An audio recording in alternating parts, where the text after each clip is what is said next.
আপনি কি লক্ষ্য করেছেন আগের মতো আর সব কথা শুনতে পান না আপনার প্রিয় বাবা? মা বারবার জিজ্ঞেস করেন, কি বললে বাবা?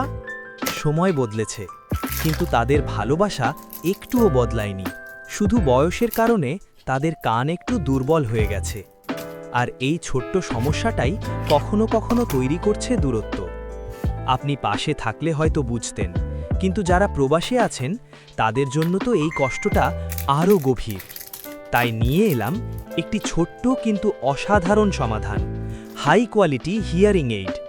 এটি ব্যবহার করলে আপনার বাবা মা আবার পরিষ্কারভাবে শুনতে পারবেন, আবার হাসবেন, আবার গল্প করবেন। ভাবুন তো, আপনার দেওয়া একটি ছোট্ট উপহার তাদের মুখে ফিরিয়ে আনবে সেই পুরনো হাসি। প্রিয় মা বাবাকে বৃদ্ধ বয়সে এমন একটা উপহার দিন, যেটা তারা শুধু ব্যবহারই করবে না, আপনাকে মন ভরে দোয়া দিবে। আপনি যদি সত্যিই তাদের ভালোবাসেন, তাহলে আজই এই উপহারটা দিন। আমাদের কাছে অর্ডার করতে এখনই যোগাযোগ করুন।